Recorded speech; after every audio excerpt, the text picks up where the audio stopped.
Contrary to what the grey skies above me might say, summer is well and truly upon us.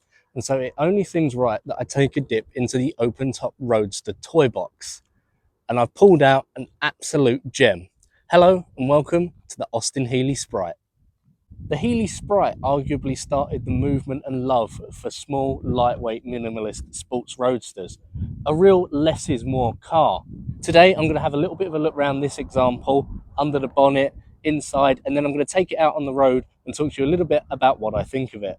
In its original form, the Healey Sprite was better known as the Frog Eye Sprite, courtesy of its front-end frog-style styling. 4 generations later, we have this, the Mk4.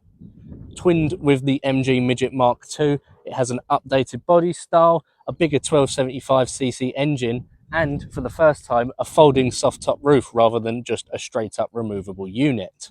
Inside is very much a case of less is more, a simple dash panel, a few gauges, and 2 seats.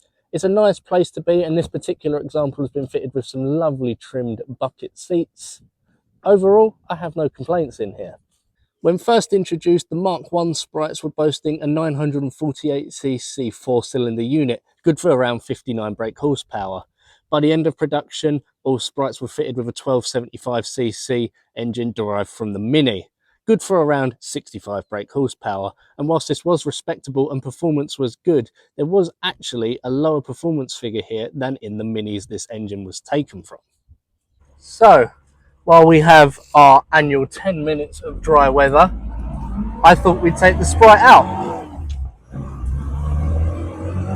With the roof down, this is a tremendously fun car to drive, especially on these little country roads. This is where this car is at home. It's not particularly fast, but there is good power pickup and it's incredibly tight and precise in the corners. With this, the upgraded 1275cc engine, power is greatly improved upon. I know a lot of people critique it and say, thanks to emissions regulations and things like that, this has less power than a Mini, but it doesn't need that much power. There's nothing to this car, and so it's plenty fun. If anything, I'd say it wants to give more than it can. This 4-speed box, it does feel a little bit strained at top end.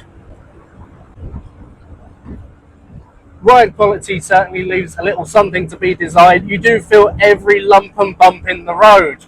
You do get thrown about a little bit. That being said, the sports style bucket seating in this particular car does hold me well. Oh, what a delightfully fun car. It's an incredibly nimble thing. The turning circle, unsurprisingly, is great. You can just chuck this just about anywhere. This car wants to be driven exuberantly, shall we say. It longs for the country road. I've left the soft top down simply because it's such a nice day at this point. But with it up, wind noise isn't terrible. There is a bit of bluster in the cabin, but that being said, this car is from 1970. We can't expect complete silence with the roof up. It's an easy enough roof to operate with 2 latches here and then press stud fit at the back. It comes up and down nice and easily. I implore everyone to have a go in one of these or a similar little lightweight roadster. They're so much fun. It's an engine we all know and love, this 1275cc unit. It's so susceptible to tuning, but it's brilliant in its original state. It's a perfect fit for a car like this.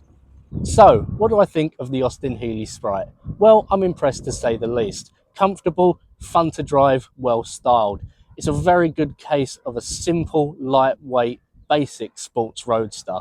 It pretty much started that movement and it's arguably one of the best of the bunch. And whilst most people love the early Frog Eye Sprites a little bit more, I think this, the facelifted Mk4 with the upgraded engine, is actually more fun and arguably better looking. If I was going to get a Sprite, this is the one I'd go for. And this particular 1970 finished in white over red is a very good example of the breed. Thank you very much for watching. I do hope you've enjoyed, and please remember, if you have a classic car to sell, get in touch with us.